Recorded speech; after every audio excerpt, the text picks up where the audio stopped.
our first episode of the FFP, Chris and I have chosen to delve into the world of Tomb Raider-based fan films. For those of you who may have been frozen in carbonite for the last 12 or 13 years, Tomb Raider is a video game originally developed by Core Design and Eidos Software around 1996. The game has proven to be enormously successful, spawning 11 sequels, 2 motion pictures, and several comic book lines from Top Cow Productions. Well, not to mention the merchandising, with Lara's face on pretty much everything, from mugs to t-shirts, action figures, blah blah blah blah.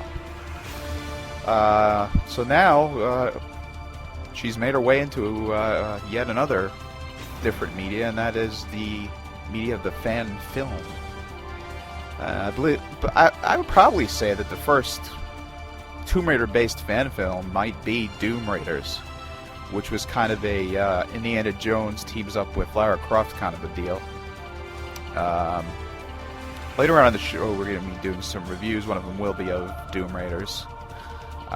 Chris and I will both get our Ebert and Siskel on and give our best reviews of a couple Tomb Raider-based fan films we picked out to review.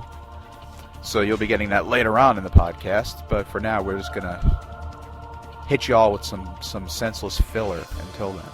To the Batmobile. Let's go. Atomic batteries to power. Turbines to speed. Roger. Ready to move out.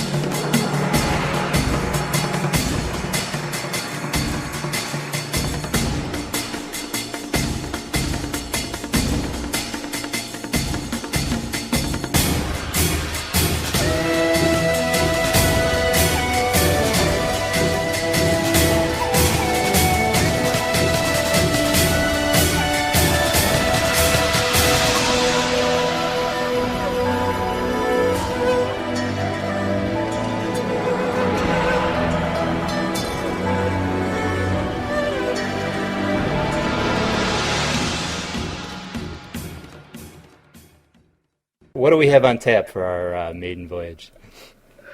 Well, for this first podcast, we're going to be going over, believe it or not, Tomb Raider-based fan films. Yay. There seems to be a lot of them nowadays, so I figured, be easy material for the first show. There's quite a few good ones out there, but we kind of narrowed it down for today. We're going to be doing Tomb Raider Tears of the Dragon. We're also going to be discussing the upcoming film, Tomb Raider Ascension.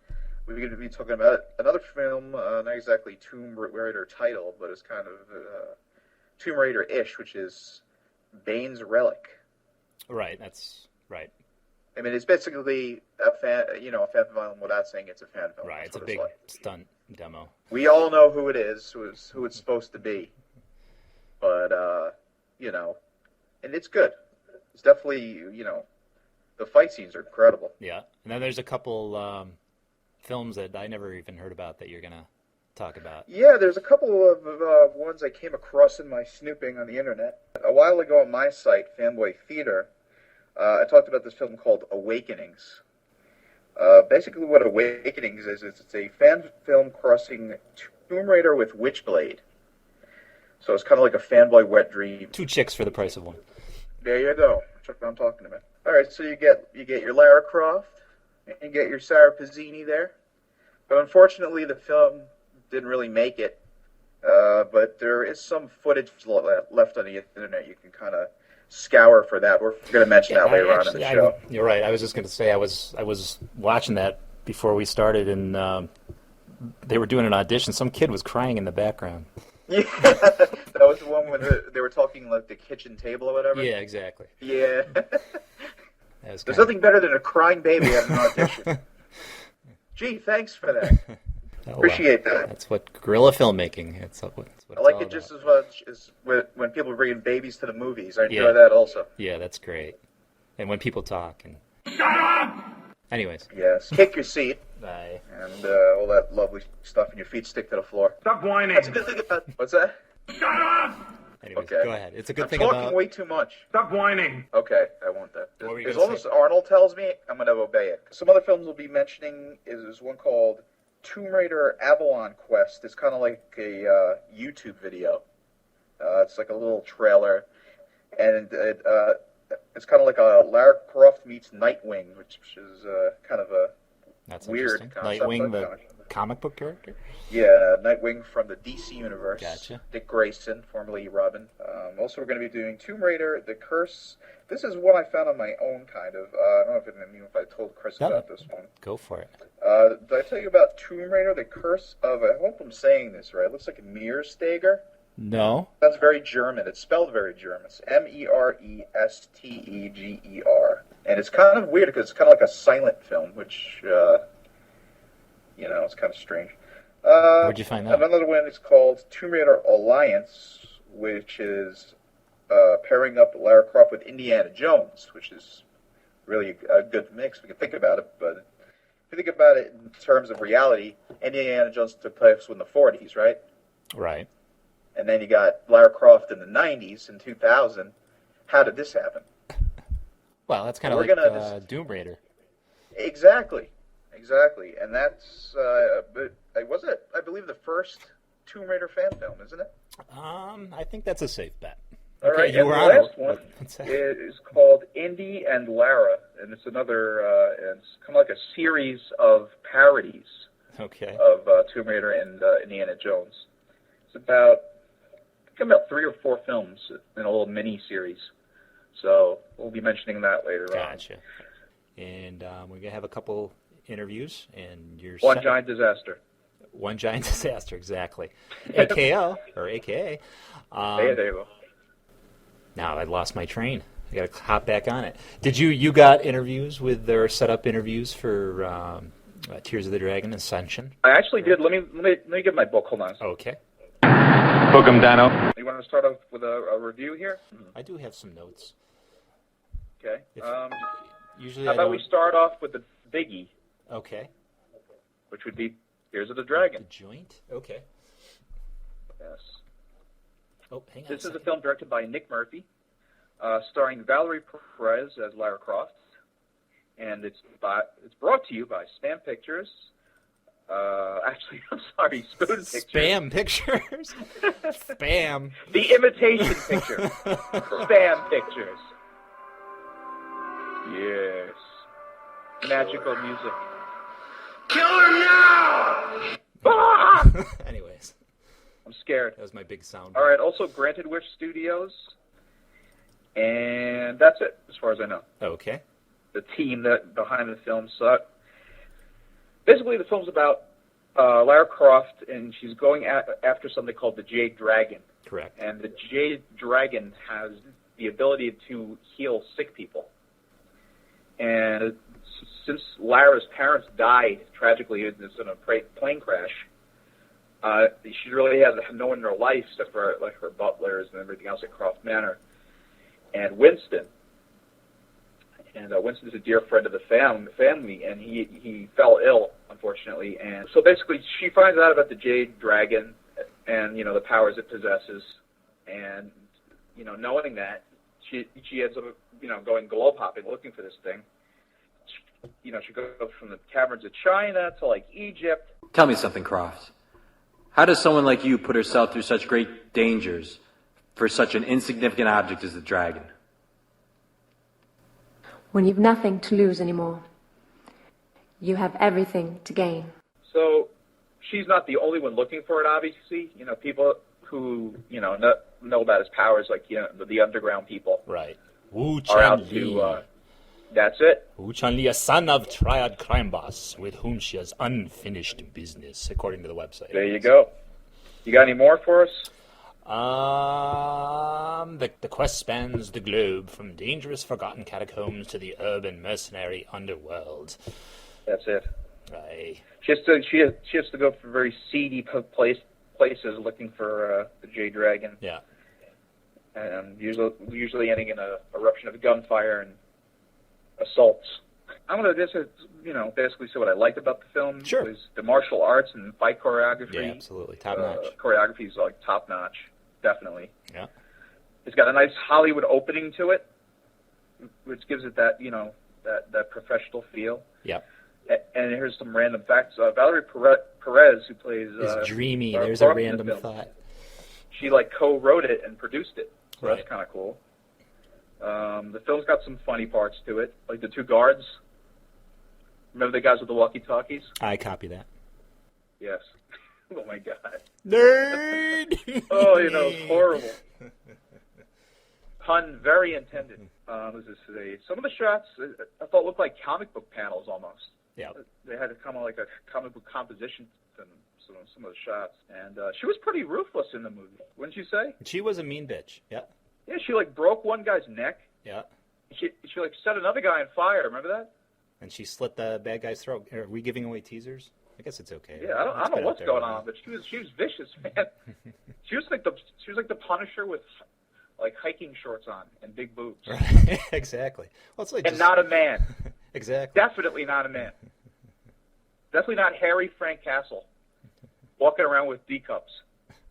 Definitely not him. This is always home to me. I keep my fondest memories of my parents here. Those memories mean more to me than the adventure and treasures I see. I sometimes wonder why I was the one to survive the plane crash we were in. Why was I left alone and lost in those mountains? I miss you so much, Mom and Dad. Her outfits look like the game. It's Yep. like the original, was that the aqua blue tank top thing she always wears. God bless her and the creators. And really cool shootouts. All kinds of pyrotechnic stuff going on. Yeah. I have one bitch about the film. Okay, go for Okay, it. I have a critique about the film. I wanna hear it. The character of Winston was never introduced. Okay. So as far as what she was going for, the emotional bond there, it wasn't there because there wasn't a character to spring off that. Yeah, it's because everybody's left with who's Winston. Yeah. Yeah, even if you know who it is, it's not a character that appears in the film, so you don't really have an emotional attachment. That's it. But that's it's really my only bitch. Everything else you said, I agree with. I mean, it was a little long, but it was it didn't drag on. Right. It just was And there was a chick fight. exactly. Every movie Hey, needs a chick fight. there you go. Yeah, no Jello, but that's all right. Yeah, no Jello and no KY jelly, and no boxing ring with John Candy. Right, exactly. Remember Ox. Stripes? Yep, Ox. Great film. The late, great John Candy. What's that? I also have to comment on the music. For the film? Yeah. Okay. Yeah. I'm not sure how you pronounce it, or even if it's a guy or a girl. Is Right. it Becky? Bekki Williams. Bekki Williams. Yeah. Okay. How would you pronounce that? Becky? I Becky? would say maybe Becky. Okay. I don't know. Are there guys named Becky? I guess there could be. There's guys named Sandy. Could be right? a foreign thing. Aye. Anyways, the soundtrack was great. It was original soundtrack for the film. And Yeah, I actually wrote that down as a note. It's most films usually depend all on pre-existing music, Right. pre-existing soundtracks and stuff like that. So whenever somebody pulls a soundtrack kick out of their hat, they did themselves. It's always impressive. Right.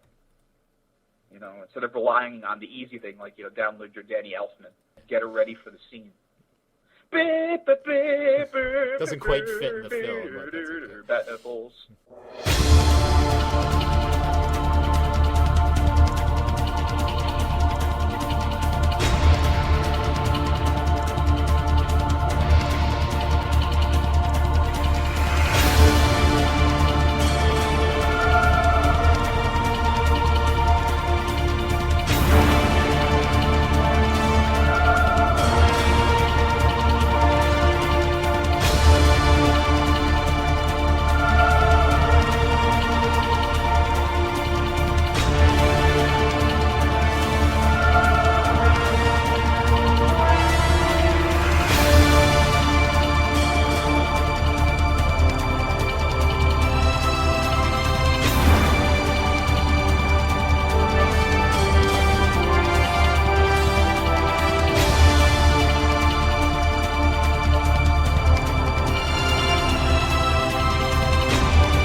www.beckywilliams.com. Who would have thunk it? Oh, okay, And cool. you actually can listen to the tracks. The thing that really impressed me was the sound quality. So Yeah, you can really definitely. tell they worked on that. They sync that thing up big time, yeah. Yeah. I mean, you don't hear that kind of quality in most fan films. You don't. Not that your average person maybe looks for that, or I should say hears for that, but I picked it up. And the muzzle flashes look great. I don't know if that was computer generated or I'm if sure that was they actually were. blanks. No, I think they were computer generated. So you got the muzzle flash, looked really cool. So that pretty much covers the bases on that film. Yeah, thumbs Definitely up. highly recommended for, Tomb Raider people, as well as anyone. Just fun little film to watch. Right. Are you Siskel? You know? Or I are don't know you who I Ebert? am, because if I am, I'm dead. Ow. Oh, my head. He died of brain cancer or Oh, something. That's wrong. that's horrible. Yeah, that was Yikes. bad. You know, I was so afraid Here's of the doing this belt. podcast because I thought I was going to say something stupid, and then I realized I had to talk anyway, so... Oh, well. Oh, man. You can yeah, be Roper. I'm, You can be Roper. I'm Gene Siskel from Beyond the Grave. The next film we talk brains. Next. Brains. I gotta play this for you, because I did these this morning, so I might as well play one. This just cracks me up. I was wondering if you could help me. Can you tell me where I can stick this? I'll tell you where you can stick it. Over there. Do you know what film that's from? Fan film? That is... Give you a hint. It has direct relation to what we're talking about. Let me play this again. Hey, General. News for my friends. You idiot. We have Do no it. friends. Yep. The Führer would kill you if you were here. We have no friends, no colleagues, not even associates. This mission Like when they just is slap of the each other highest constantly. Yeah, it's funny. And don't you ever forget it! I'm sorry, Herr General. I will not forget again! My favorite scene was the drinking scene when they're at the table. Yeah. The drinks kept getting bigger and bigger. You like turn to the guys, they're like a gasoline drum full of like gin. That part was hilarious. I was dying. That was so funny. So I guess we can get into Doom Raiders then. Yeah. That's a good segue, I guess. Yeah, That's definitely. the word of the day. That movie, all the start by thing was just, I think, hilarious. Really was really funny. Yeah, so some of the jokes are lame, but I'm not a huge fan of parodies, really. right. And when it comes to fan films, I want to usually see a serious fan film. Right. I don't want to see, making fun of Batman or making fun of whoever. I agree want with to see you. the real deal. Plus, they're so badly done, most of them. Exactly. Not this one. The parodies tend to suck. Yeah. Not this one, but Yeah. others. Definitely. So, do you want to start this one off? Wanna Sure, give your I'll- thoughts on this? Can I read off what I stole from their site? Go for it. Doom Raiders is a parody based on all those classic action-adventure films like The Mummy, Romancing the Stone, and, of course, the Indiana Jones trilogy. From the gang that brought you The Empire Strikes Backyard, which I've never even seen, it's bigger and better than any of their previous film projects. Includes both custom sets and extensive location filming, which they did film in a little island off the Mediterranean, or in the Mediterranean, called Cyprus. I didn't know Really? if you knew that. Yeah. Oh, that's right. At the end, it says that it was filmed in the United Kingdom, Cyprus, and Egypt. Yep. At the beginning of the film, I'm like, man, this looks really like authentic. I'm like, look at these caves and look at these like the towns, the ramshackle little towns. Yeah. And, like the sand everywhere. I'm like, wow, they really pulled this off. And then at the end of the movie, I felt like an idiot. Just at the end of that movie? Yeah, No. I feel like an idiot every day. I woke up. When I first wake up, it's the first thing I think of. I'm an idiot. Girlfriend always calls me that, so I'm used to it. Who does? My girlfriend always calls Oh, me that. well, who listens to her? That and asshole. I respond to That's both. nice. Just don't call me Sally. There's a problem if you call me Sally. You know what Arnold says. You All right, bitch, you bitch. Hey! Arnold's getting dirty there with the words. Stop whining. All right, I'll stop. God damn, Arnold. So, anyways, what's your critique? I thought it was just like a mixture of all good parody type films. Like, it kind of took like elements of Naked Gun, kind of like Police Academy, Mel Brooks, Monty Python, kind of like combined it into the whole, Indiana Jones and Lara Croft world. Yeah. And there's a lot you can make fun of in Indiana Jones. There's like a ton of stuff you can make fun of. And they always, even there have been fan film parodies in the past, but this one is just like very well written. Like, the scripts are great. They really did their research. They know their films. They know the Raiders of the Lost Ark. They know their Doom, Temple of Doom. Yeah. Last Crusade, all that stuff. And they, at top of it all up, you got Lara Croft thrown in there. So it's kind of like a weird like time jumping thing. Because once in a while you see like a modern car drive by, and it's right. Really funny. like this German, like a Sherman tank. Well, that's the thing about doing a parody. You can get away with stuff like that. That's great. Like the Blazing Saddles, for example. Yeah. To have that, I was very impressed. I thought the actors looked the part. Yep, they had like a younger Indiana Jones, but he looked good. Right. It's not like what I'm trying to say, like the Star Trek, movies where the actors didn't really pass inspection. That's kind of right. Bugs me about fan films, but that's a whole other. Come on, if you got an actor, okay. I don't mind if you're, an extra large person, but fit the part. Exactly. When I talked to Chris Notarelli, we always bitch about that. Oh, he does? If you're going to cast somebody, have them look like who they're supposed to be. Exactly. The girl was hot. Sandra, how do you pronounce her name? Shane? Yeah, she's a dream. I don't know how to pronounce it either, really, but, yeah, she good-looking gal. Yeah. It's like, the character was Eve Mamari, I believe. I do believe you're correct. Something like that. Nerd. Yeah. And I think it was kind of a play on Mamari. I don't know if it's just me being dirty. What a dork.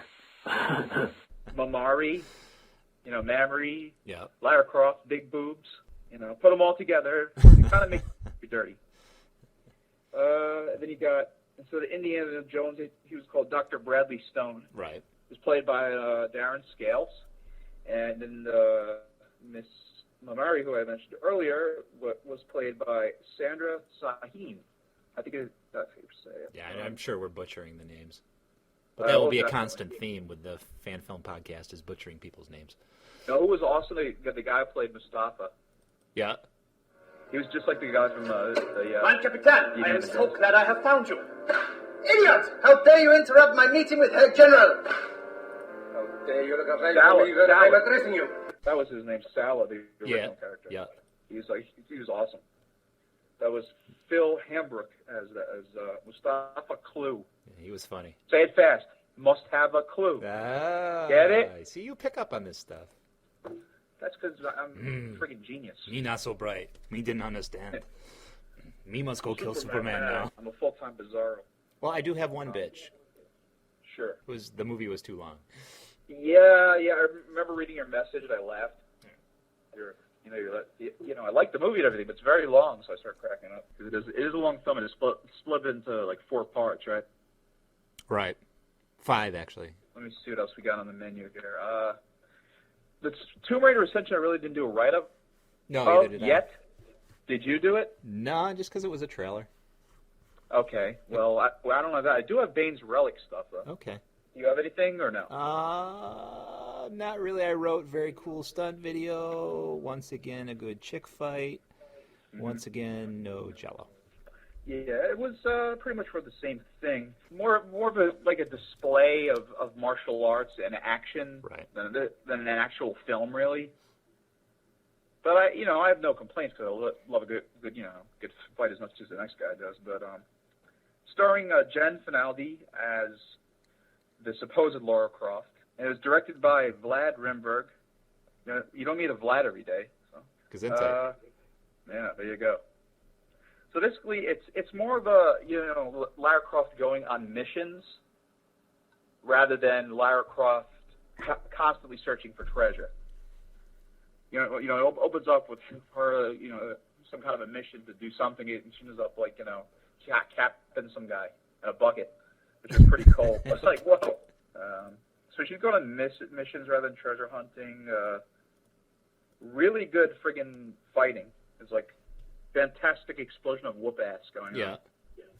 Just fast, and it reminded me kind of like the old Shaw Brothers. If you ever watch the old Shaw Brothers kung fu films, where it was just like the action was so fast.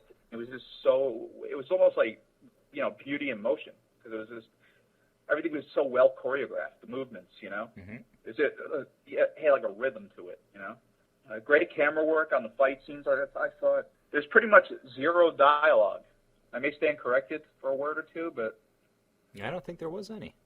It's mostly just soundtrack, fighting, and grunting noises.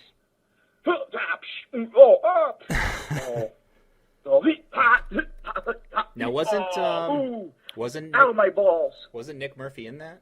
I think he told Nick me Murphy he was in that? Yeah, he emailed Really? me. I wonder if I can find the email real quick. Cool. Keep talking. I'll see if I can find it. Okay, so it's basically, the film's like a different, it's a few like fighting scenarios that she's in. It opens up with like the one mission, and then she's on the trail of this thing called the Skull of Fire, or it might be the Skull of Life. I think it's the Skull of Fire. And she tracks it down to the. What is it? She goes to the jungles of the Congo jungle, searching for the Skull of Fire. Mm-hmm. She finds it there, and then she's attacked by a bunch of other guys who are also looking for said artifact, and then getting into a scuffle, you could say, and Lara gets hit on the old bean, down for the count, and then she. He's kind of like, wait for the pun. He's kind of like a bean counter, but Oh God! Oh man, that was terrible. That was pretty bad. That's what I want from you. It makes me look better, because I suck already. No, you're doing good. So we can suck together. That's okay. Yes. There's something like a mutual sucking. Yeah. Not like we're going to suck together. Oh, jeez. Anyways. Was that me? Did I say that? Oh, my God. We're two guys. Oh, Lord. Anyway. You've reached Gay Robot. Leave a message and your boner sign. There's like a jet ski chase scene. There's a motorcycle scene. There's kind of everything you want out of a big budget action flick just crammed into, what, like 8 minutes? Yeah, I don't even think it was that long. I think it was like 4. Like 4 minutes? Yeah. So I say kudos. Job well done. Mm-hmm. Once again, director Vlad Rimberg. Very nice work. And would have liked to have seen some dialogue, though. It would have been cool. Because I like their choice of Lara. She looked good. Yeah. She looked the part. She was a hottie, too. That's right. So, good job. Bane's Relic. Check it out. Do you have a web address for Bane's Relic by any chance? Or? I don't. Okay, I should have wrote it down here. I'm sorry, but maybe I'll give it to you later on. There probably is one out there. Of the podcast. I do have that email, by the way. I found it. He says, I was the dude driving the water ski in Bane's Relic. This is Nick Murphy, the director of Tears of the Dragon. Not the dude who jumped off it. That was Sam, who is a badass and really did that. Wow. And then also he's got another note. Sean Rourke, who you probably don't know. Do you know who Sean Rourke is? Sean Rourke, not really. He's probably in one of my favorite web series of old. It was called Amanda Hades. So I've been... I remember you introducing me to Amanda Hades. Which is something I like. I just thought it was interesting that... When you wrote for Fanboy, Fanboy Theater. Exactly. You introduced me to it when I went to the site, and I was like, cool. So anyways, I never really knew about internet series before either. Yeah. Never really knew about that. Then you had... One I liked was Dark Commandos. Yeah, that was good. It's basically like, vampire mercenaries working for the government. Yeah. Here's another thing, which might be interesting, if you care. Vlad, who made the film, Bane's Relic, and Jen, who starred, are two good buddies of mine and had cameos in Tears of the Dragon. Ooh, some trivia.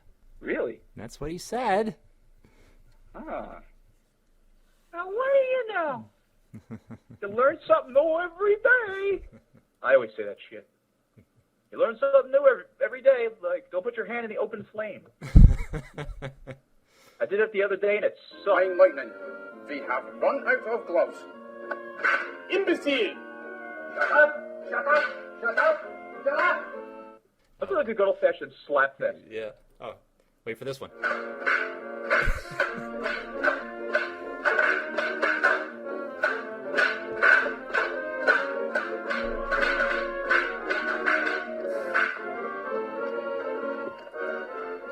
Hey. There you go. It's a Three Stooges like convention. That was so funny. Fun crazy. So again, that one's the winner, definitely. I'd say. And we have another film to talk about, Tomb Raider Ascension. But the thing is, Tomb Raider Ascension isn't out yet. Right. But it does have a very impressive trailer. It looks at looks at its great potential. So going to be directed by a gentleman called Stephen Reynolds, and starring, is it Anna Tyrie, or how do you say that last name? I think it's Tyrie. I think it's Tyrie. I might be Tyrie. Anna Tyrie as Lara Croft, and it looks really good. The Ascension Stone. It says here that Father believed this to be the key to understanding the truth behind 2012.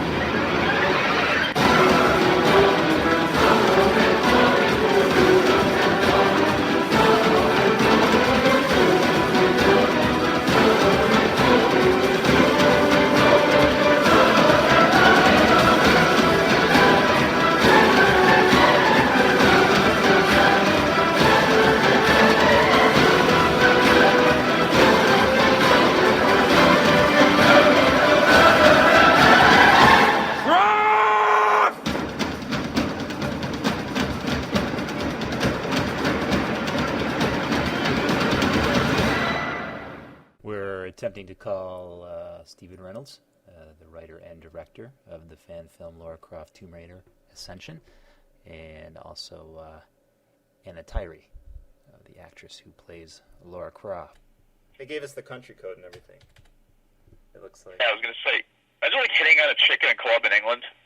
Hey, what's your number? It's 0810-9-1272-8HB blue, double backflip C9. Like, what?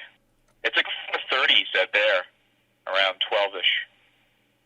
Oh, it is? Oh, I thought they were 5 hours. Yeah, Stephen Reynolds, he said it's around 4:35, so he said it's perfect time, so. When I try to dial Anna here, I keep getting an error message. Ah, shit. I hope I got the right numbers here. That would be good. Okay, let me make sure. Okay. Let me run to the MySpace real quick, and I'll read them off directly from the screen. Shit, if I get these numbers wrong, I feel like an idiot. Probably calling a McDonald's in the UK. I'm going to feel like a bigger idiot. That's what we're talking about here. No, that's not possible. I know. I have reached the valley limit, as they'd say in Scotland. All right, let's see. Okay, Anna, do you have a pen there handy? Sure do. That's the one you gave me. Okay, so that's Anna. Okay. I'll give you Steve again. Okay. He likes to be called Steve. I have to call him Steven in the mail. All right, hold on one sec. I always like to be proper with guests. Yeah. All right, here's the, it says, for him, my number is, it's weird, at the beginning it says, it's like a plus sign. Okay. It's a plus sign, then it says, and it says, Anna's number is the same dialing code. And it's got the number there. So, whatever that means. I guess maybe we should do plus 44 before Anna, maybe? Is it, maybe it's not 0044? It says plus, before him, it says plus 44, and in like I can't figure what you call those damn things. The one you usually put your area code in, those like hyphens or whatever. Yeah. It says plus 44, then it has the number holding thingamajiggy, which I can't think of the name of, and 0 in there. Then it has the number. It'll give you one like 1516 and 516. You put in those quote thingamajiggies. Dude, I haven't been using the computer for years, and I still don't know what the fuck those things are called. Let me try it without. What are those called? I don't know. Let me try it without the 2 zeros in front. Maybe that's where the muck-up is. And the plus sign. I don't know what the hell that's all about. 011. I'm guessing before 4 is the country code. It probably is. Yeah, it says. I think that's how you would dial it from the States anyway. Anna's number is the same dialing code. Okay. Well, I'm trying it without the 2 zeros in front. Okay. It might be taking a while for the thing to get through the The signal, whatever. Oh, hello? I think we got somebody. Somebody. Hello? Hello? Anna? Hello? Hello, can you hear me? Yep. Can you hear us? Yes. Hello? Anna, how are you? I'm good, thank you. How are you? I'm very good. This is Fanboy Will here. And this is Chris Mosier. We're I trying figured that. Can you talk to... Do you hear Chris there in the back? to get Steven here, and then we can... Please try to get back to you as soon as possible. Thank you.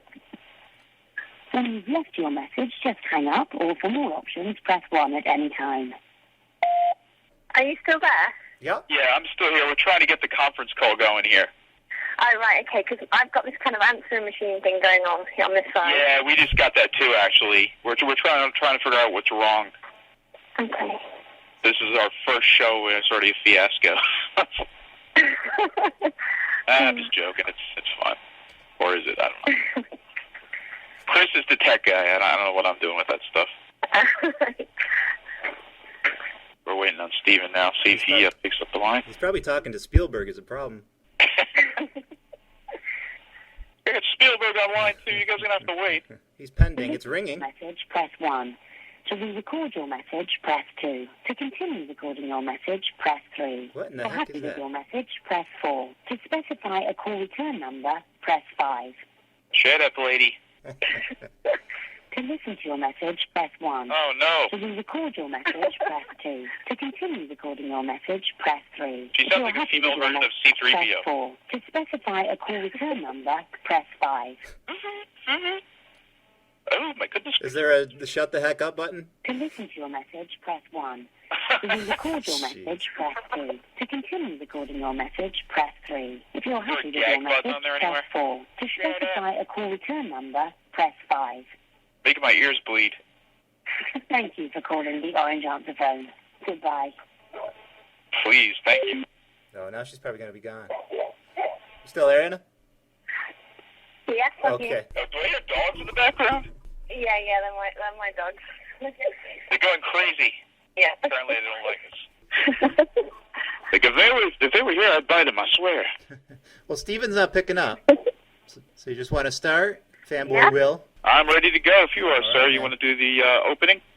Yeah, absolutely. Well, she already knows who we are, right? I'm Christopher Mosier. And the other gentleman is... Fanboy is Fanboy around, Fanboy Will. I don't have a cool logo name like he does. We're trying to give Chris a really cool name. Oh, right. Because Fanboy Will is just so cool that he has to get an equally cool moniker. I guess let's start from the beginning. As far as how you guys hooked up to get the Lara Croft fan film going. Well, Steve and I worked together on a film previously. I was at drama school, and we had to have outside directors come in and write a film for us. And then we worked on a film called Open Call, in which I played like a fire a weapon.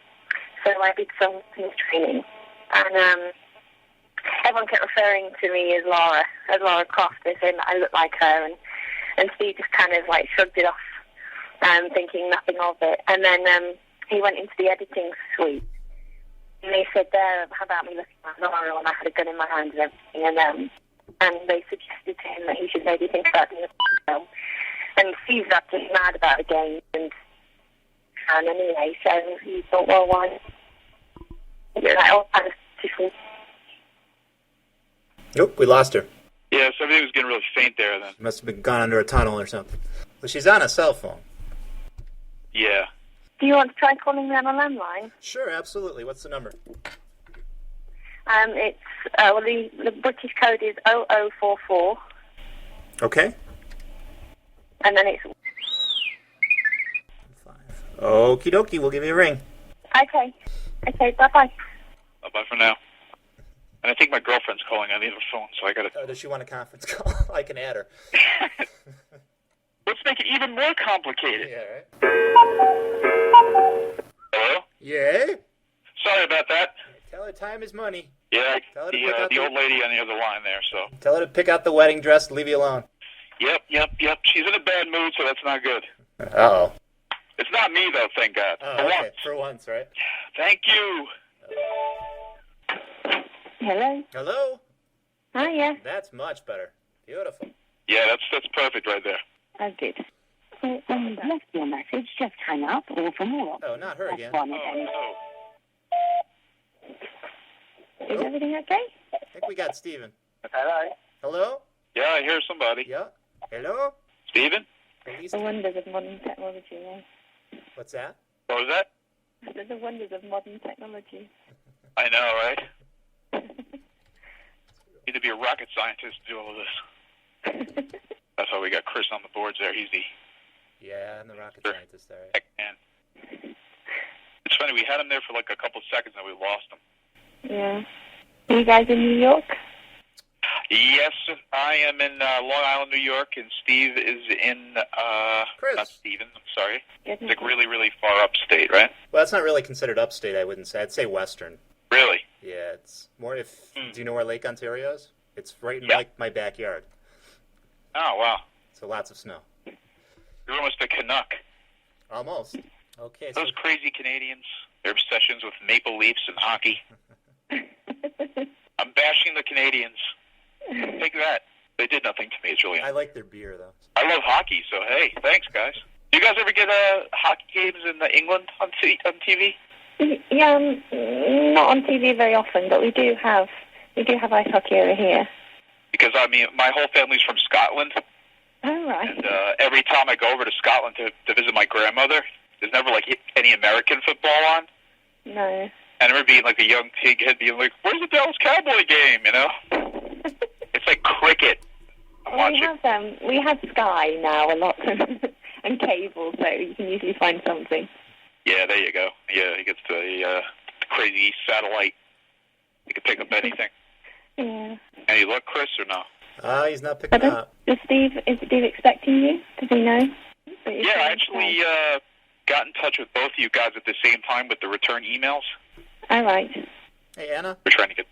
Can I read the number back to you? Chris, you're a pain in the ass. Yes, I am. Okay, go on. Okay, I got 347. No, 247. That's right. I don't know whose house I'm calling, but I hope he doesn't pick up. What is this? What do you want from me? Stop calling! It's far-away conversation. I'm confused. What if we're like 30 minutes into it he happens to pick up?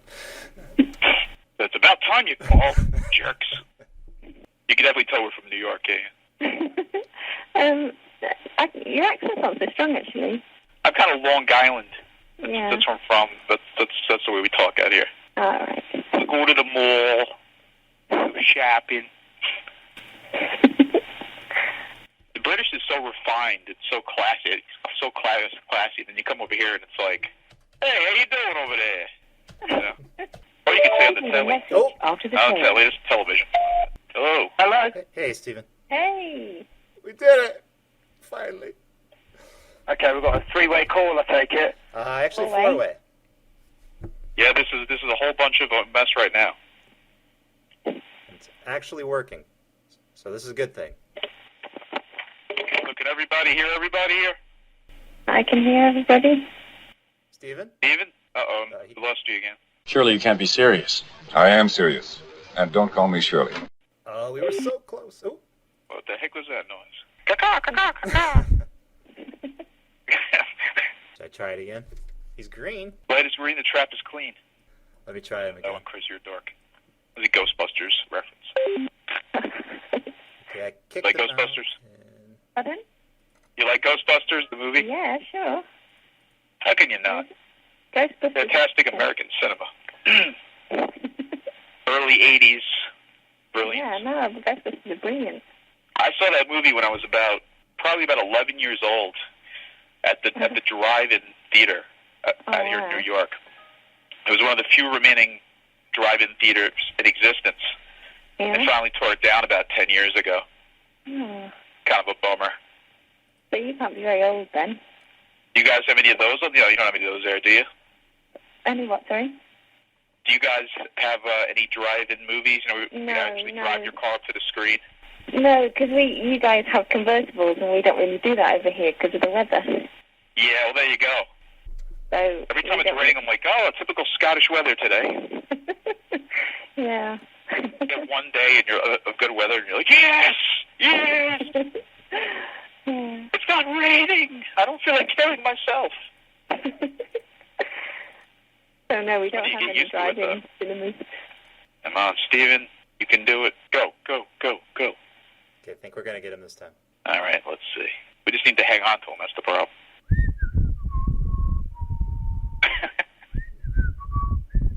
That's our elevator music. Lovely. Anna sings. She should sing us a song. She's in all those Disney musicals. That's right. You're a singer. How do you know? I went to your website and took a look at all the stuff on there. Oh. I like to do my research. We did homework. Very good. And we can read. Indiana Jones. Go in there. You might say I'm a Tomb Raider of sorts. I'm a website raider. A website raider. So what kind of singing do you do, mostly? In musical theatre, kind of, on stage, Broadway, that kind of thing. Oh, okay. I'm kind of an actor through song as opposed to a singer. What'd you say, an actor of song? Say that again. Acting through song. Gotcha. And you've done theater, too, obviously, right? Yeah, well, I've and you got to do a lot of singing in that, right? Yeah. I've just done 3 years at drama school, which is kind of like stage school. And it's mainly acting, but you do regular singing, solo singing, group singing, performance, that kind of thing. So did you go to drama school right out of regular school? No, I had quite a few years out. I've done quite a lot, really. I was touring around. We do touring theatre to schools, kind of teaching morals and stuff and doing plays for kids that can't get to theatres and things. And so I did that for quite a few years before I went to drama school. Ah, cool. And pantomimes. Do you know pantomimes? Mm-hmm. Pantomime. What is that? Refresh me. It's a Christmas show. And it's all kind of, oh, yes, you did. Oh, no, you didn't. Oh, okay. Kind of that old-fashioned. Yeah, it's a really old-fashioned tradition. I think we only really do it over here. But it's kind of audience participation, kind of all singing, all dancing. There's a lot of comedy in it. And singing along with the drunken audience. Yeah. Yeah. Oh, yes, she is. Oh, she did. Beer bottle smash on the head. Yeah, people scream, running. Sometimes. It gets violent at pantomime shows. Yeah. Hello? Hello, sir. Please leave a message after the tone. Oh, no. Yeah, she goes away after a while. Steven. Yeah. How are you, buddy? I'm good, man. How are you? I'm real good. This is Fanboy Will. How are you? You alright? I'm doing good. Chris, can you hear Steven? Yep, I sure can. How are you, Steven? I'm very well. Yeah, sorry about that. I don't know what happened before. It was all I heard was voices, and then the line went dead, and I don't know what happened. Oh, that's all right. Yeah, we're having some tech difficulties because it's our first show, actually. So. Oh well, cool. Oh, it's Virgin. Cool. I like it. You guys are the first guests. Wow, I feel privileged now. And we're not even from the US. We're going to make history today. Yeah. Yes, we are. Excellent stuff. All right, Chris, you want to start off? Sure. We'll go back to the original question I had for Anna, and now that Steven's here, he can chime in. We're just trying to figure out how you both got together and how you decided to put together a Lara Croft / Tomb Raider film. Oh, yeah. Well, me and her had sort of been thrown together on a film before she was at acting school, and to cut a long story short, they bring in filmmakers to work with the actors as one of their sort of modules, basically, and I've always been a big fan of sort of mainstream Hollywood action, and was dying to do this kind of short action movie with them, which wasn't Tomb Raider. It wasn't anything to do with Tomb Raider at that point. And one of the first things that Anna said, I sat down and said to all of the actors, "What kind of role do you want to play?" 30 seconds of recording time left. And Anna said she wanted to be Lara Croft, and then it just kind of went from there, really. That's all it takes. That is all it takes. Just that little idea, and once that popped in my head, it just sort of started snowballing, and I mentioned it to a few of the guys and said, would they help me do it? And yeah, before you knew it, we were on the set, and we were shooting Tomb Raider Ascension. Sorry, cool. Your message is too long. Your message has been saved. Thank you for calling. Goodbye. I really wish she'd be quiet. Hey, what happened there, Chris? I don't know what that is. I don't know. I've got some crazy woman talking to me, telling me about messages, but I think she's gone now me too. anyway. I'm like, what's going so on? We'll just carry on without her. That's right, exactly. And it's definitely not from over here, because you hear the British accent. Right. Oh, okay, yeah, well, there you go. Yeah, I was wondering. She sounded a bit like Lara Croft, didn't it? She'd snuck in some voice there to try and throw me. But yeah, well, ignore her. She's gone now. It's like the ghost or the essence of. Did we lose Anna, or? No, I'm here. Yeah, still there. Okay, good. He's very quiet. Even She's in the corner right now. I think it's the first time I've ever been told that I'm quiet, so the first. You guys are very, very reserved, which is a good thing. I used to shut up, please. I'm asking nicely. I like it. Shut the hell up. So did you know what you were getting into as far as, were you familiar with the fan film community, and did you know there was such a fan base for it? Were you prepared for all that? We kind of went into it with the idea of, we just wanted to do the fan film, and I kind of wrote the script, and it happened so fast that we didn't really look into how big the fan base was for Lara Croft specifically. We knew how big the sort of fan film world was in general, but then when when we sort of did the script, it was like, well, we better have a look around and see. There could be 1,000 Lara Croft fan films, there could be 3, there could be there could be 10. So it wasn't until I'd finished the script and was already heading into doing it, did I sort of sit down and realise that there was quite a there's quite a fan base out there for her. Yeah, I was personally quite shocked at how many forums and things there are dedicated to Tomb Raider on the net, and I don't think I particularly understood what bigger role I was stepping into either. So I just hope I've done it well enough to keep them all happy. Definitely big shoes to fill. Yeah, they are. Yeah, big boots. Big boots, actually. Big boots. You did say boots, didn't you? What boots? I did, yes. Big military boots. Yeah, we got that. Your mother wears combat boots. That's what we say over here. That's it. There you go. That's an insult, actually, in this country. Oh, is it? That's fighting words. I'm going to shout that at somebody tomorrow. Your mother wears combat boots. Yeah, well, they won't have a clue what I'm saying. I'm going to say that to somebody tomorrow. Your mother wears Lara Croft boots. Yeah, that's it. Excellent. So, Anna, did you have any experience with using guns in movies and all that stuff before this film? Not before I met Steve initially. I hadn't shot a gun before in my life, apart from a water pistol. And so when Steve suggested that maybe I'm going to be shooting in the first film that we did together, I had to go off and do some weapons training, which we did down in the south of England.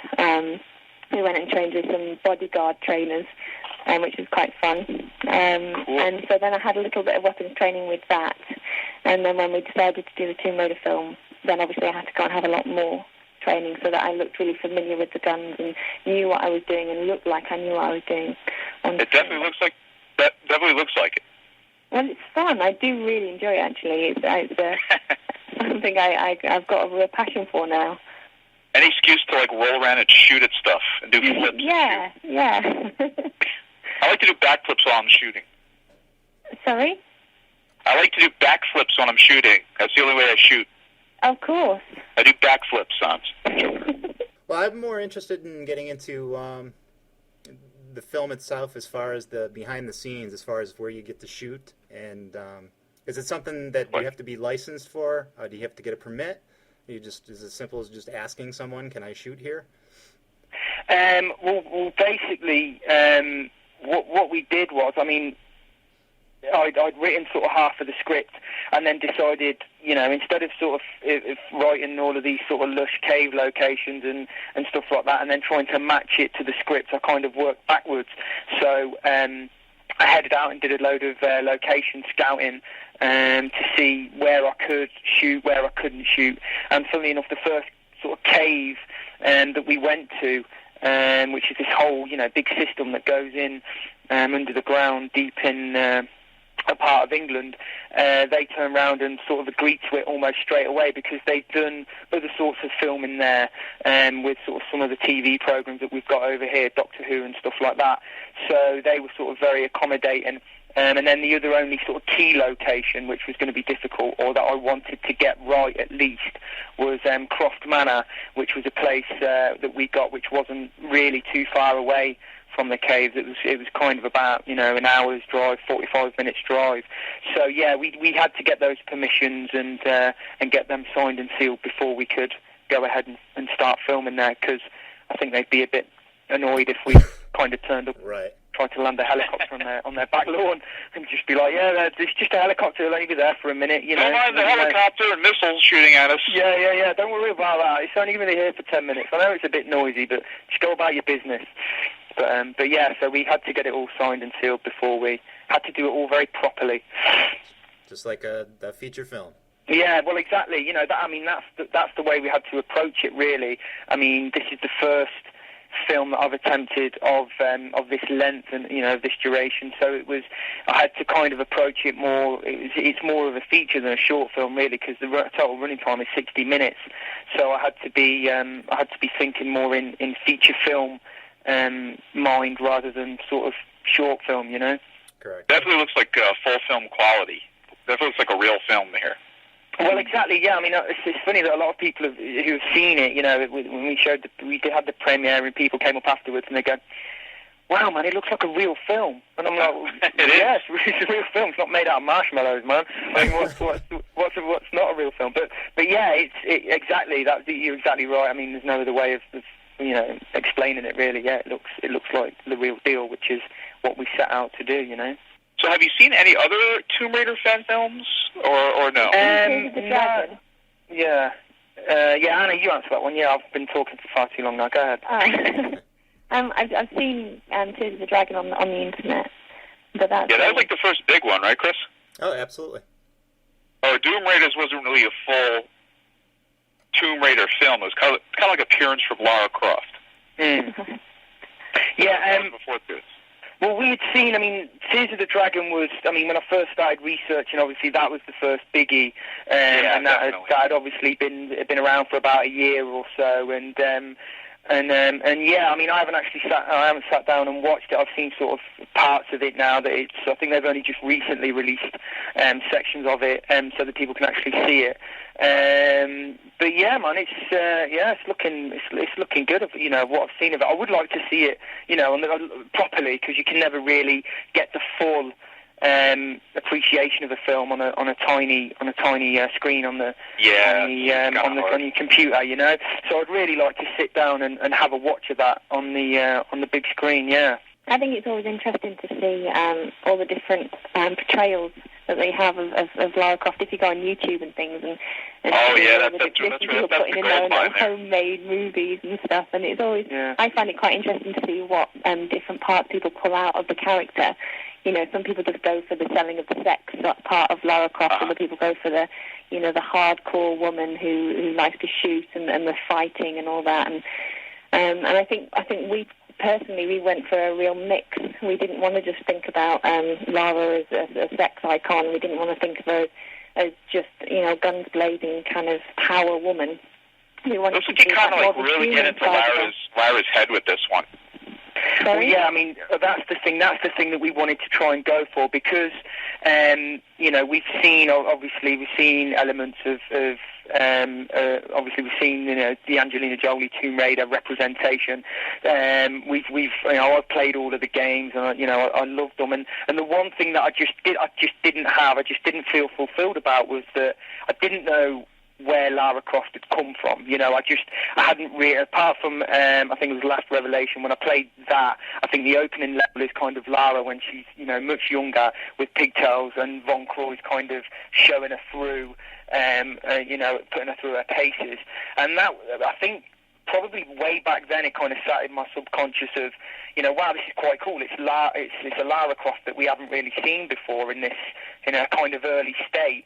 And I think then when I met Anna and all of these sort of pieces started coming together, I think I knew then that was the story that I wanted to tell. I wanted to try and show how she becomes who she is, and why she does what she does, why she uses two guns, you know, why she's, you know, constantly on the search for whatever she's looking for. And I really wanted to try and kind of fill those gaps and answer those questions and really get into the mindset of Lara Croft. That's really good film material. It's kind of like Batman Begins, it's type of a year one type of a story. Well, yeah, exactly. Yeah, I mean, you know, I won't lie, I was very much inspired by Batman Begins. I think it's always good to be inspired as much as possible by material around you. I mean, if you're not being inspired, then you know, you can't grow. So I think that was another piece of the puzzle that really helped me along, and that, you know, that influenced me a lot. And I really liked the way they kind of started the ball rolling back in the, you know, the early days and showing how Batman becomes Batman. I thought that one really got. That's what I was going to bring it up. That one really gets into Bruce Wayne's head. That one. Yeah. Oh, definitely. Yeah. As opposed to the Tim Burton version. You really don't. Exactly. Yeah. I mean, I think it's something that audiences are after now. I mean, if you look at something like Batman Begins, or you look at something like Casino Royale, even down, you know. Oh, exactly. Oh, that was a great one. That's a good example. And I mean, we've got Iron Man coming up now and stuff like that. And I think back in the 90s and when they were making films back then, you kind of, because they thought the audience knew who this character was, it was just, you know, boom, here's the character and we're going to tell this different story. Whereas now, I think they're understanding that audiences like, you know, they want to know where these characters are coming from. Yeah, exactly. So I thought, you know, this may be something that audiences maybe, you know, will be interested in knowing who Lara Croft is and where she's come from. Can you comment on the rest of the cast? I don't know if Anna can answer that or Steven's better suited for that question. Anna, go ahead.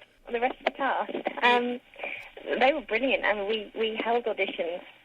Obviously, I was the first one cast in the film, and then we wanted a really good, strong supporting cast, because I think a film is only as strong as its weakest link. So to have a good supporting cast around everything would really benefit the film, and I think we achieved that. We had quite a lot of strong old English actors filling the parts of Winston, the butler, Uncle Errol, the baddie. Well, the guy who played, I mean, they've all sort of done bits and bobs of kind of TV in the past. Nothing massive, but they're all kind of, you know, in the TV world to a certain extent.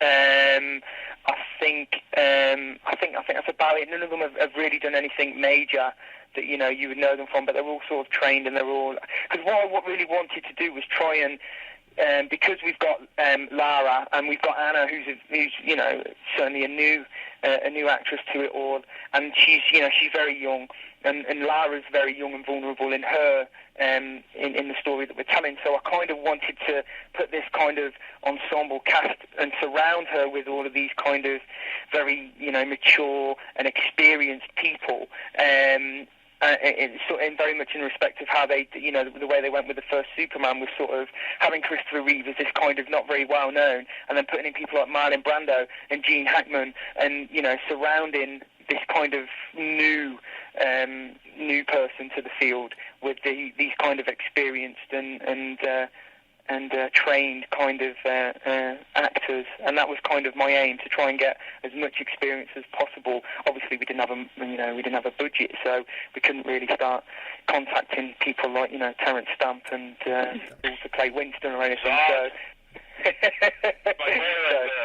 I love me some General Zod. You guys come in real handy in the Star Wars films, by the way. You what, sorry? You guys come in really handy in the Star Wars films, the originals. Yeah. Kind of like a joke, you know, like all the officers in the Empire are like British. Yeah. Have you ever noticed? I think we'd be pretty handy. Great baddies, because they do that sinister thing really, really well. Can I ask you how much the budget was, or at least a roundabout? Budget is sort of, we're kind of finalising that as we speak. We're sort of still paying for little bits and bobs and looking on the final fee to come in. But with our shooting budget, so sort of what cost us to shoot the film was £10,000. That's 10,000 sterling. So whatever that works out in old the dollar. So but that was all from, I mean, that side of it was from my back pocket, basically, or Mr. You know, HSBC Bank kind of paid for that with a loan, which was a bit irresponsible. But I really wanted to make the film, so I went and sourced as much funding as possible, and I think my credit cards took a bit of a battering with it as well. And then a company called Aquila which is a good friend of mine who runs a guy called Matt Higginbottom, and his wife. They kind of upped the rest of whatever it's going to cost now with stuff like, we had a full-on sound mix and music score, beautiful orchestral original score. Awesome. Which is sounding beautiful. It does sound really good, yeah. It's sounding great. I mean, with the trailer, that's not Phil Mountford's original score, but there's a full-on throughout the film, the musical scores, the all original scores. Yeah. Well, we wanted. I mean, there's one thing I really wanted to do, but I didn't want to get too cheeky with it. Was the original Tomb Raider theme from the game. Right. When I went to watch the first Tomb Raider film, I just envisioned this whole title sequence with just those cheeky little flutes over it, and that kind of 8 or 7 notes of kind of that melody, and it wasn't in there, and I was so disappointed. So it's not our main theme, but it's in there. You have to listen out for it, but it's in there. Just a cheeky little reference. Cool.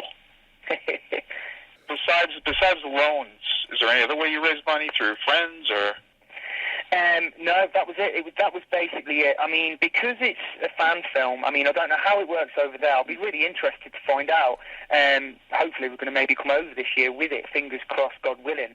But it'd be interesting to find out how things work with fan films over there, because we don't make them. I mean, we not on the scale that you guys do. Do you know what I mean? And that's one of the things that I was trying to do with this as well, to try and get our asses on the fan film, get the people from the UK sort of doing it as well, because fan films from the States are just looking so good.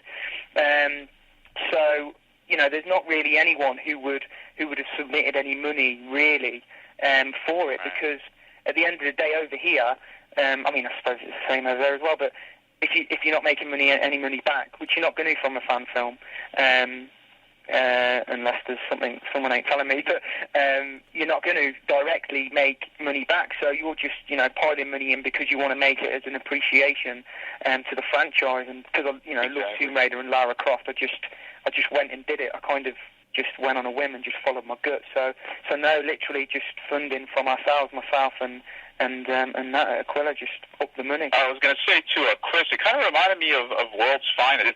It had that kind of feel to it. As far as what do you think, Chris? Yeah, the quality was good. I want to just comment and say, in your community, think it's kind of silly to take someone else's licensed property and use it in the way you did in a fan film. Yeah, it's funny that you say that, because we had a screening the other night, and it wasn't a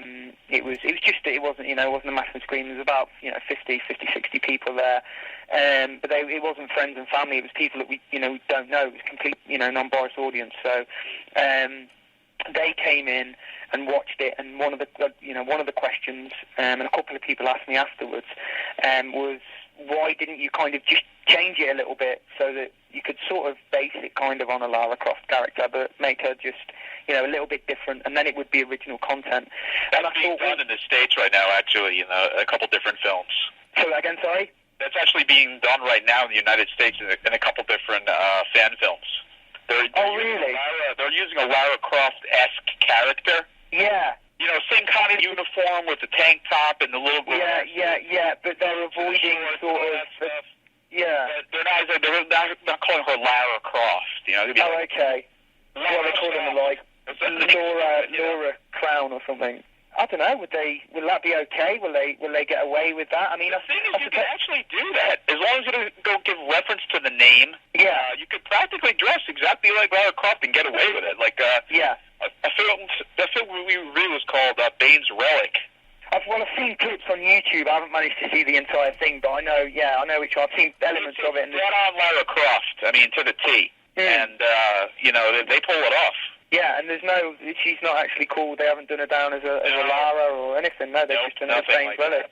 My point was, when I brought that up, is just, I think it's smart as an up-and-coming filmmaker like yourself to take an intellectual property and make it into a film, because now your name is out there in the fan community, and I wouldn't know who you were unless, if you went off and did some obscure film, but now you did a Lara Croft film. I know who Stephen Reynolds is, I know who Anna Tyrie is, and I'll see what their work is from there. So that was my point. Yeah, in some respects, I mean, one of the things I didn't, it wasn't, I didn't realise I'd actually done it, but it wasn't until I sort of finished the film and sat down, I was composing the music with Phil Mountford, and we were talking about, what we want to do with it and where we want it. And he said, I think you've been pretty clever with this one, because we'd worked on a couple of films before. And I sort of said, well, how do you mean clever?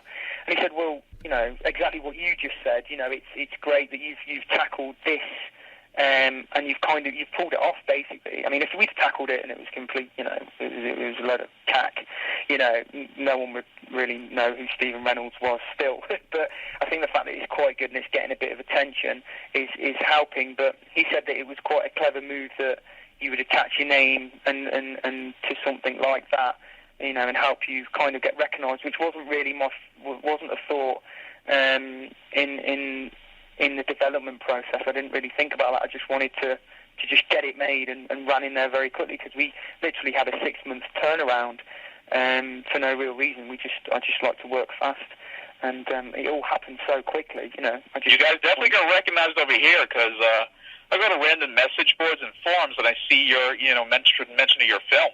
Just the trailer. Like, have you seen this? It looks really awesome.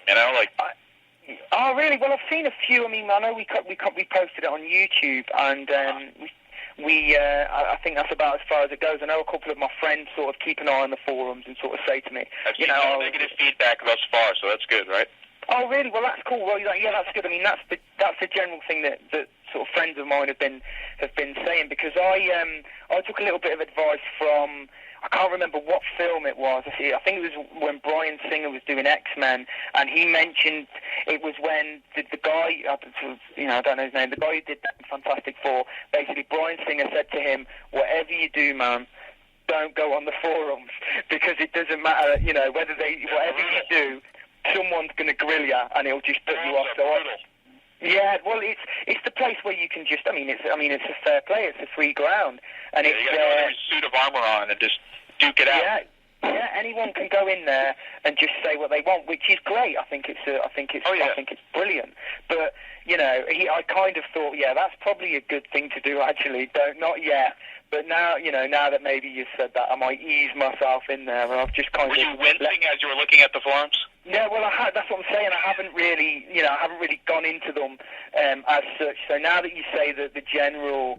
I did some homework, and it's good, so don't worry about that. Well, that is something that, as a filmmaker and the type of film that I'm making, I should be doing. But it was just something that, especially when I was in the process of making it and just finishing it, I thought it best to just try and stay focused on what you're doing and try not to get thrown too much by maybe your fans might not like it at all, and you just got to go with that. And it's their opinion, it's for the fans, and if they like it, then that's great. If they hate it, then, it's fair. They can go make their own damn movie. Yeah, well said. Get your own $10,000, rob a bank. Pounds. Do you do any of your own stunt work in the film, or? Yeah, I did almost all of my own stunts. Really? There's one section where it's not me, and that's the backflips, which we were that's going me, to actually, with a wig on. Yeah. We were. As I mentioned earlier, I'm good with the backflip shooting. I did want to do the backflips myself because I'm quite a hands-on kind of actress, and when I got the chance to play Lara Croft, I thought, well, this is my chance to really, get full on in it and throw myself into it and have a good time, because I like all that outdoorsy kind of stuff. Break any bones, or? Not quite. I did have a lot of bruising after the week's filming. Bruise your ego? No, not my ego. Just my body. There you go. But it was really hard work. It looks like you're really putting in overtime there. Yeah, and it was always freezing cold, and that was the one thing that really stuck to me. It was always so cold, because I had such a tiny outfit on, and unfortunately England in September is not terribly warm. And I was it's not warm any time. No. It's like Scotland too. That's I was being wet quite a lot over there, so I understand. Yeah, so it was all. I did it all myself, and I tried to just get on with it, and it helped me get into the spirit of the character and everything. But the only thing I couldn't manage was the backflips. We didn't have enough time to do the training in order to get me up to a standard good enough for the film. Have you played any of the games at all, or no? Or yeah, no? yeah. When I was growing up, I remember being 14 and never leaving my bedroom because I was. Oh, that's it. You got the disease. She was researching even then. Yeah, never You saw the caught light the tunnel of day. syndrome. From playing so many damn video games. Yeah, well, I've got a story about that. When I was about, I think it was about 15, I was played Tomb Raider 2 so much that my eyes, I know this is my first confession on this, man, so this is really bad. And my eyes were so sore that I played the game with sunglasses on. Oh my God. Because the pain was so bad. And I remember my mum coming in to bring me a cup of tea one day, and there was me sat there in the dark, but with sunglasses on, playing Tomb Raider 2. And she was like, my son's gone mental. So Lara nearly made me blind. There's a story for Wow. it. First time She made ever. me blind, but in another way, but that's another story. Yeah, well, yeah. We don't talk about that, yeah. We're keeping this rated R, not rated X. Have you heard from the license owners at all? I'm sorry, who? The license owner to the character? What is it, Will? Eidos. Eidos, all right. It's either Eidos or Eidos software. Eidos. I say Eidos. Oh, okay, there you go. I say Eidos. We have sent them a copy of the film. Okay. That was bold of you. And yeah, well, you know, why not? So we've sent them a copy of the film, and we're waiting for them to come back to us. Gotcha. Okay. Oh, okay. So that's about all I can say on that. But yeah, why not send them a copy of the film? You know, they might like it, they might not, but you just have to. I suppose why not? You know, why not? But at least respect you because you know putting in all that effort to make a film when you're not going to make it, any money from it. You know. Yeah. I mean, it's a funny one because when I was thinking about making it, I kind of put myself in their shoes, or any company that owns, a very. Be careful. Yeah, exactly. I mean, I kind of thought of it it's going to go two ways, They're either going to go, wow, this is quite good, and we respect what they're doing. This is our baby, because at the end of the day, Lara Croft to Eidos is what Mickey Mouse is to Disney. So you've got to be really careful, and if she isn't portrayed properly, then you're going to really, they're not going to be very happy with you. So. And even if you do portray them properly, they may not like you going off and taking their character and doing something, off your own free will. I've had friends who do fan films, and they've actually been contacted by Warner Brothers and DC Comics with personal letters saying, either you get rid of the film, or we're going to take legal action. Yeah, I mean, I've heard stories. I mean, there was a couple of guys. I mean, this was over in Germany, and they were making, I think it was a Warhammer film. Exactly. And they spent like $10K on it. Role playing game or whatever, right? Yeah, that's it. It's not really the same, but it's the company who are based over here. Actually, I think they're UK based, who sort of run Warhammer. Basically, told them to just stop. I mean, as far as I know, there might be a different story going on behind that. That must be scary. I'd be like, But that was one of my fears. I could have got halfway through it and could have got a phone call from Eidos and sort of said, "What do you think you're doing? Stop what you're doing." And then you go, "Oh, okay. Should have spent that $10,000 on a kitchen right now, refit." as we speak. Hey? Say nothing. I'm burning the film right now as we speak. But I go to a lot of comic book conventions, and fan films tend to turn up at comic book conventions.